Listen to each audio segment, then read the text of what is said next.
Nagsimula ang kwento sa isang high school kung saan gabi na at halos wala ng tao. Habang mag-isang inilalagay ng advisor ang mga marka ng kanyang mga estudyante sa computer, may napansin siyang kakaiba. Ayon sa records, 21 ang bilang ng kanilang klase, ngunit 20 lamang ang nakalistang pangalan. Agad siyang tumawag sa isa pang guro upang kumpirmahin ito, ngunit sinabi nitong ilang beses na niyang nasuri ang listahan at walang mali rito. Habang pinag-uusapan nila ang misteryosong sobrang estudyante, biglang kumurap ang mga ilaw at nakarinig ang advisor ng mga yabag sa pasilyo. Sinundan niya ang tunog at nakita niyang nakabukas ang isang bintana habang rumaragasa ang ulan sa labas. Inisip niyang ang bagyo lamang ang sanhi ng mga kakaibang ingay, ngunit nang pabalik na siya ay may narinig siyang malakas na tunog ng nabasag na bagay. Kinabahan siya at dahan-dahang nilapitan ang pinanggalingan ng ingay. Samantala, makikilala natin ang pangunahing grupo ng kwento, isang barkada ng mga masisiglang estudyante. Dahil sa pagkabagot, nagpa siya silang maglaro ng isang peking ritual para magpatawag umano ng espiritu. Habang seryoso at focus, sabay-sabay nilang binigkas ang abracadabra at hinamon ang anumang multong nasa paligid na magpakita. Sa una ay biro lamang ang lahat, ngunit biglang gumalaw ang ballpen sa mesa, kasabay ng malakas na kulob. Sumara ang pinto ng classroom at nagliparan ang mga papel. Sa isang iglap, napalitan ng takot ang kanilang mga tawa. Nagkagulo silang lahat at tumakbo palabas, ngunit sa hagdan ay nakita nilang walang malay ang kanilang advisor. Agad nila itong isinugod sa ospital. Kinabukasan, parang normal lamang ang lahat. Isa sa mga estudyante ay abala sa pagre-record para sa kanyang YouTube channel, habang unti-unti nating nakikilala ang bawat miyembro ng grupo, ang seryosong top student, ang mahusay kumanta, ang sikat na binatang parang pop idol, at ang mahilig sa basketball. Hindi nagtagal ay tumawag ang advisor at sinabing mananatili siya sa ospital ng 2 linggo. Dahil dito, ang class president muna ang mamamahala sa klase. Habang sinusubukan nilang bumalik sa normal na buhay, nagsimula namang lumitaw ang sunod-sunod na kakaibang pangyayari. Habang nakikinig ng kanta ang singer ng grupo, may narinig siyang kakaibang boses sa recording na hindi niya maipaliwanag. Sa stockroom naman, 20 kahon lamang ng inumin ang ibinigay kahit 21 ang bilang ng kanilang klase. Sa cafeteria, may isang tray ng pagkain na walang kumain. Muli na namang may sobrang isa.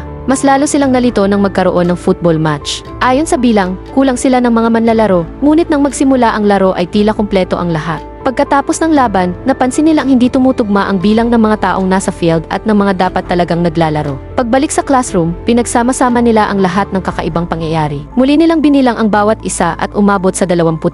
Ngunit ayon sa opisyal na records, 20 lamang ang tunay na estudyante sa kanilang klase. Doon nagsimulang magduda ang class president. Naalala niya ang ritual, ang misteryosong boses, ang ekstrang pagkain, at ang lahat ng hindi maipaliwanag na pangyayari. Bigla niyang napagtanto ang isang nakakatakot na posibilidad, may multo sa loob ng kanilang klase. Tinipon niya ang lahat at ipinaliwanag ang kanyang hinala. Ayon sa kanya, 20 lamang silang tunay na estudyante. Kung gayon, ang ika-21 ay hindi tao. Mas nakakatakot pa rito, tila sila lamang ang nakakakita rito, habang para sa mga guro ay parang hindi ito umiiral.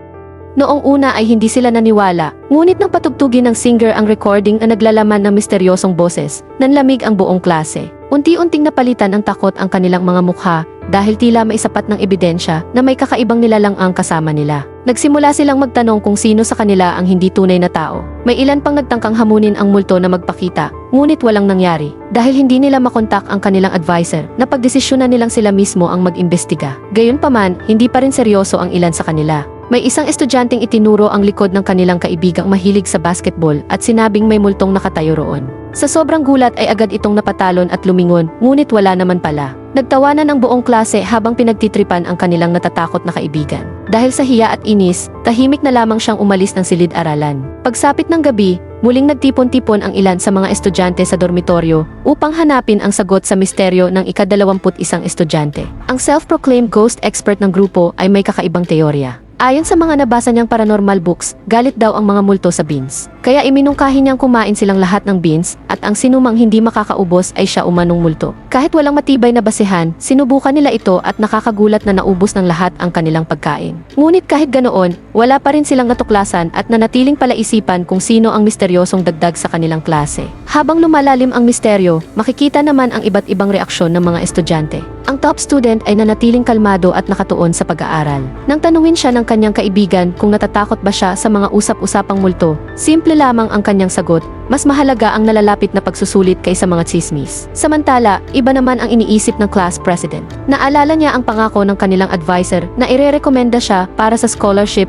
kung maayos niyang mapapangunahan ang klase. Dahil dito, lalo siyang naging determinado na lutasin ang misteryo. Kinagabihan, hindi rin mapakali ang estudyanteng mahilig sa basketball. Bago matulog ay sinilip pa niya ang ilalim ng kama para matiyak na walang kakaiba roon. Ngunit ilang sandali lang ay kusang gumulong ang kanyang bola at gumalaw pa ang kumot sa tabi niya. Halos mapasigaw siya sa takot bago niya natuklasang isa lamang pala itong kalokohan ng kanyang kaibigan. Samantala, hindi makatulog ang wannabe keep-up ng grupo kaya nakinig siya ng musika upang makapagpahinga. Sa kabilang bahagi naman ng dormitoryo, may isang artist na mag-isang nagtatrabaho sa art room. Maputla ang kanyang mukha, malamig ang titig at tila may sariling mundong ginagalawan. Kinabukasan, nagsagawa ng sariling investigasyon ang ghost expert. Isa-isa niyang sinusukat ang temperatura ng katawan ng bawat estudyante dahil naniniwala siyang malamig ang katawan ng mga multo. Normal ang resulta ng lahat hanggang sa artist ang kanyang suriin. Biglang bumaba ang temperatura at nang hawakan niya ang kamay nito ay para itong yelo sa lamig. Dahil dito, nagsimula siyang maghinala ngunit pinili muna niyang manahimik. Hindi rin nakaligtas sa atensyon ng YouTuber ang artist. Minsan pa niya itong nadatnan sa art room na mag-isang nagpinta habang tila may binubulong sa sarili. Dahil kahina-hinala ang kilos nito, palihim niya itong ni-record gamit ang kanyang cellphone. Habang nasa klase naman sila, may ipinapanood na educational video ang principal nang biglang may nakakatakot na anyong lumitaw sa screen. Nagulat ang buong klase, ngunit maya-maya ay nalaman nilang prank lamang pala iyon. Gayunpaman, hindi pa rin nawawala ang tensyon dahil alam nilang may isang bagay na hindi maipaliwanag, 20 lamang dapat sila, ngunit palaging nagiging 21 ang bilang. Biglang lumala ang sitwasyon nang may malaking itim na uwak na bumangga sa bintana ng classroom. Nag-iwan ito ng dugo sa salamin bago lumipad palayo. Natahimik ang lahat at sa unang pagkakataon ay tunay silang natakot. Hindi nagtagal ay may nakakita ng isang painting mula sa art room. Pagtingin nila rito, natigilan sila dahil may mga talsik ng dugo at mga balahibong kahawig ng sa uwak na bumangga sa kanilang bintana. Agad namang ipinakita ng YouTuber ang kanyang video ng artist habang gumagawa ng kakaibang galaw gamit ang kanyang mga kamay. Dahil sa lahat ng ebidensyang ito, naniwala ang ghost expert na ang artist ang multo. Agad nila itong kinumpronta at tinanong ng direkta kung siya nga ba ang misteryosong nilalang na kanilang hinahanap. Ngunit sa halip na mataranta, natawa lamang ito. Ipinakita niya ang suot na anting-anting at ipinaliwanag na hindi siya nagsasagawa ng ritual, kundi nagdarasal para sa proteksyon ng kanilang klase. Ipinaliwanag din niyang mayroon siyang nerve damage, kaya mababa talaga ang temperatura ng kanyang katawan. Dahil dito, napagtanto ng lahat na mali ang kanilang hinala. Isa-isa silang humingi ng paumanhin at tuluyang inalis ang artist sa listahan ng mga pinaghihinalaan. Ngunit kahit nawala ang kanilang pangunahing suspect, wala pa rin silang ideya kung sino ang tunay na multo. Nang gabing iyon, nagtipon-tipon silang muli at nanood ng horror movies habang patuloy na iniisip ang misteryo. Samantala, napansin ng YouTuber na nag-viral ang video niya tungkol sa artist at nakakuha agad ito ng libo-libong views. Dahil dito, naisip niyang gumawa pa ng mas matinding content. Nang makatulog ang lahat, lihim siyang nag-live stream at nagtungo sa pinaniniwalaang haunted classroom upang patunayang may multo talaga roon. Pagdating niya sa silid, nakita niya ang school guard na tila may sinusuring sirang bintana. Matapos ang maikling pag-uusap, umalis din ang gwardiya at ipinagpatuloy ng YouTuber ang kanyang live stream. Habang naglalakad siya sa madilim na classroom gamit ang isang ghost detection app, biglang may lumitaw na kakaibang anino sa screen. Sinundan niya ito hanggang sa bigla itong maglaho. Ngunit sa mismong sandaling iyon, isang nakakatakot na mukha ang biglang sumulpot sa kanyang harapan. Sa sobrang gulat ay napaatras siya. Agad niyang hinabol ang misteryosong anyo palabas ng classroom, ngunit pagdating niya sa pasilyo ay wala na itong bakas. Habang nangyayari ang lahat ng iyon, mahimbing namang natutulog ang top student sa kanyang silid. Hindi niya alam na may isang maitim at misteryosong nilalang na dahan-dahang lumalapit sa kanyang mesa. Habang mahimbing na natutulog ang top student, humaba ang mga daliri nito at tila may isinulat sa kanyang papel. Nang tumunog ang alarm niya ay bigla itong nawala. Kinabukasan, nagising siya na parang may kakaiba. Pakiramdam niya ay may humigop ng kanyang lakas. Hindi nagtagal, ipinatawag siya ng principal at pinagsabihan dahil bumababa ang kanyang mga marka at halatang pagod na pagod siya. Bagamat humingi siya ng paumanhin, alam niyang nagsimula lamang ang lahat ng lumitaw ang misteryosong multo.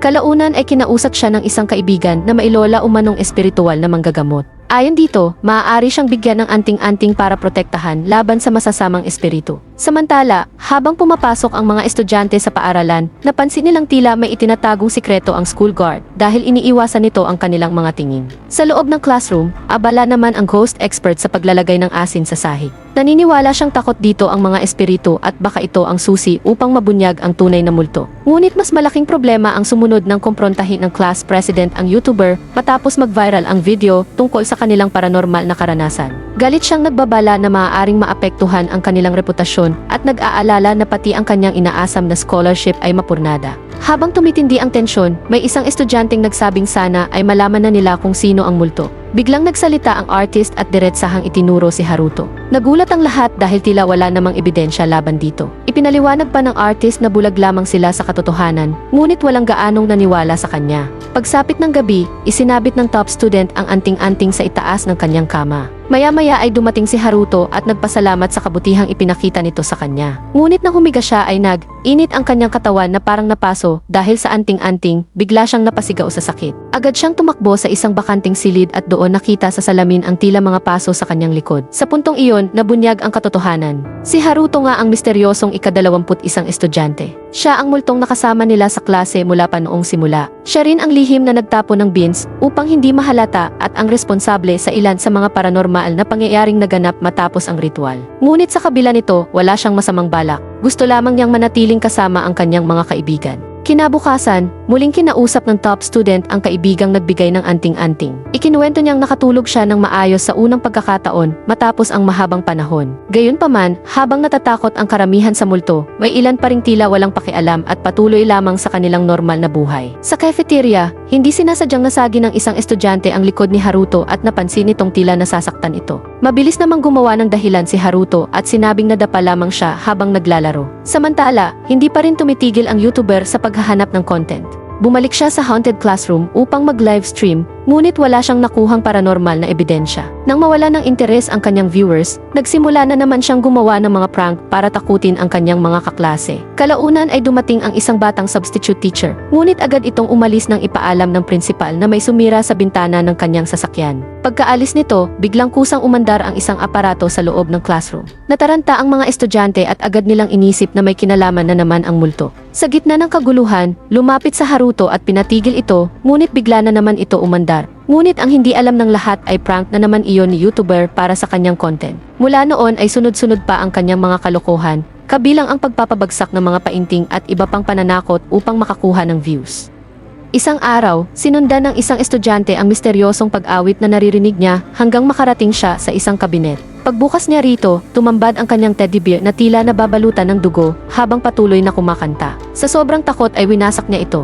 Hindi niya alam na mula sa malayo ay lihim siyang nire-record ng YouTuber para sa panibagong prank video. Habang lumalala ang takot sa paaralan, hindi na rin mapakali ang mga estudyante. Ang isa ay gusto nang lumipat ng paaralan, habang si Haruto naman ay pilit na iniiwasan ang anting-anting ng top student. Ngunit nang minsang mapansin ng top student ang sahig, may nakita siyang bagay na tuluyang nagpatunay sa kanyang hinala, walang anino si Haruto. Habang abala naman ang YouTuber sa pag-upload ng kanyang prank videos, lalong dumami ang kanyang followers. Nang makita ito ng class president, muli siyang nagalit dahil baka tuluyang masira ang kanyang pagkakataong makakuha ng scholarship. Hindi nagtagal, inalok muli ng kaibigan ang top student ng mas malakas na anting-anting na kayang tuluyang magtaboy ng multo. Ngunit nagdalawang isip siya. Sa kabila ng katotohanang multo si Haruto, alam niyang mabait ito at wala namang intensyong manakit. Samantala, may panibagong prank na inihanda ang YouTuber. Nagtago siya sa loob ng kabinet at nagpanggap na multo gamit ang ibang numero. Ngunit sa pagkakataong ito ay may hindi inaasahang nangyari.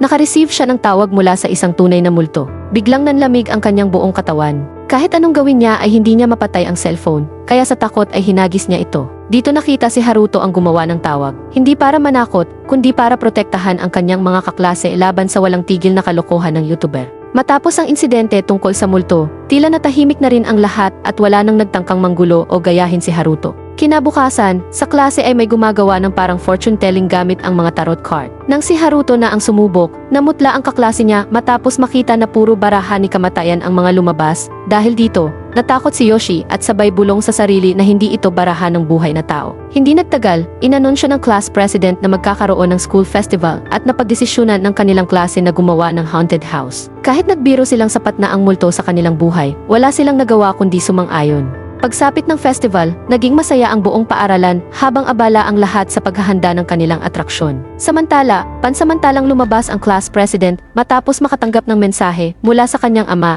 na muling nagpaalala na mas mahalaga ang scholarship kaysa sa mga gawaing pang-eskwela. Nang magsimula ang haunted house, 2 estudyante mula sa ibang klase ang unang pumasok. Ngunit dahil madaling makilala ang kanilang itsura, unti-unting nawalan ng gana ang mga bisita at naiwan ang grupo na dismayado sa naging resulta ng kanilang atraksyon. Nalungkot si Haruto nang makita ang pagkadismaya ng kanyang mga kaibigan, kaya nagpasya siyang gamitin ang kanyang tunay na kapangyarihan. Nakasuot ng balabal at maskara, lihim niyang tinakot ang mga sumunod na bisita. Bigla silang nakaramdam ng dumaang anino sa likuran nila sa pasilyo, paulit-ulit na bumabalik sa parehong floor, habang kusang tumutugtog ang piano sa music room. Lalo silang natakot nang makakita ng tila dugong mansa at mga bakas ng kamay na unti-unting lumilitaw sa mga dingding.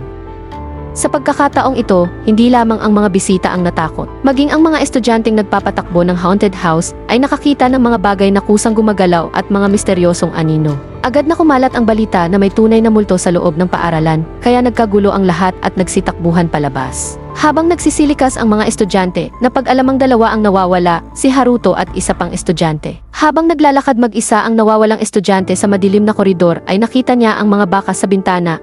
Dahil sa takot ay nadulas, nakita niya si Haruto sa taas ng hagdan at sa muling paglingon nasa harap na niya ito. Sa sobrang takot, nawalan siya ng malay bago pa niya maintindihan ang kanyang nakita. Habang nagkakagulo ang mga estudyante nang biglang dumating ang school guard, ngunit tumanggi ang gwardyang pumasok dahil sa takot. Sa huli, ang guro at class president na mismo ang naghanap sa loob at natagpuan nila ang estudyanteng walang malay kasama si Haruto. Nang subukang kausapin ni Haruto ang guro, muli niyang napatunayang hindi siya nakikita ng mga matatanda. Kalaunan, isinugod sa ospital ang estudyante habang ang iba naman ay pinabalik muna sa silid. Dahil sa mga nangyari, nagsimula silang magdudahan sa isa't isa kung sino ang totoong multo. Isa-isang ipinagtanggol ng bawat isa ang kanilang sarili hanggang sa magpakita ng kakaibang ritual ang artist gamit ang isang musika na sinasabing nakakasakit sa mga espiritu. Akala ng lahat ay isa lamang itong kalokohan, ngunit biglang nakaramdam ng matinding sakit si Haruto. Dahil napansin ni top student si Haruto na nasasaktan, pinahinto niya ang musika. Ngunit bago matapos ang tensyon, umalis si Haruto at nagsimulang mamula ang buong katawan niya dahil sa epekto ng tunog. Samantala, nagkamalay na ang estudyanteng na ospital. Unti-unti niyang naalala ang nakakatakot na anyong nakita niya at napagtantong si Haruto ang multong kanilang hinahanap. Kinabukasan, nadatnan ng top student si Haruto na pagod dahil magdamag itong hindi natulog. Nakonsensya siya kaya tinanggal niya ang anting-anting na nakasabit malapit sa higaan ni Haruto. Kalaunan, nagtungo si Haruto sa ospital upang dalawin ang estudyanteng kanyang natakot. Masaya siyang makita itong ligtas, ngunit nang makita ng ina na mayroon siya tinitignan na parang nakakatakot. Dahil dito, inakala ng ina na may problema sa pag-iisip ang kanyang anak at agad siyang tumakbo upang tawagin ang mga doktor. Tahimik na lumapit si Haruto sa kama ng estudyanteng kanyang natakot at humingi ng tawad. Ngunit sa halip na makinig, lalo lamang itong natakot at tinakpan ang tenga, kaya tahimik na umalis si Haruto. Samantala, pinahirapan naman ng konsensya ang class president at humingi siya ng isa pang pagkakataon sa guro. Ngunit iginiit ng guro na walang multo at naniniwalang may taong responsable sa aksidente. Hindi naman pumayag ang class president at patuloy na naniwalang may tunay na multong sangkot sa nangyari. Habang nalulunod sa kalungkutan si Haruto, nagkataon namang matuklasan ng top student ang kanyang sikreto. Sa rooftop ng paaralan, ipinakita nito na walang anino si Haruto. Sa halip na matakot, tinanggap siya nito bilang kaibigan at hinikayat na sabihin na ang katotohanan sa buong klase. Lingid sa kanila, narinig pala ng class president ang kanilang pag-uusap. Kinabukasan, nagsagawa ng sariling investigasyon ang class president at napatunayang hindi nakikita ng ibang estudyante si Haruto. Dahil dito, agad siyang nagpatawag ng meeting at hayagang itinuro si Haruto bilang multo. Nang pilitin siyang magsalita ng lahat, biglang namatay ang mga ilaw at tuluyang inamin ni Haruto ang katotohanan. Dahan-dahan niyang ikinuwento ang kanyang nakaraan. 10 taon na ang nakalipas, estudyante rin siya sa paaralang iyon. Anak siya ng kasalukuyang school guard at matagal na nakipaglaban sa malubhang sakit hanggang sa pumanaw bago makatapos. Ngunit dahil mahal na mahal niya ang paaralan, nanatili ang kanyang espiritu roon. Hindi siya bumalik upang manakot, kundi upang maranasan muli ang mga bagay na ipinagkait sa kanya, ang pag-aaral, pagkakaroon ng mga kaibigan, at ang saya ng pagiging isang normal na estudyante. Naantig ang ilan sa kanyang kwento, ngunit hindi lahat. May mga estudyanteng patuloy na sinisi siya sa mga nangyaring kaguluhan at sa aksidenteng pagkahulog ng isang kaklase. Kahit paulit-ulit niyang ipinaliwanag na wala siyang kasalanan, marami pa rin ang tumalikod sa kanya at nagsabing umalis na siya sa kanilang klase.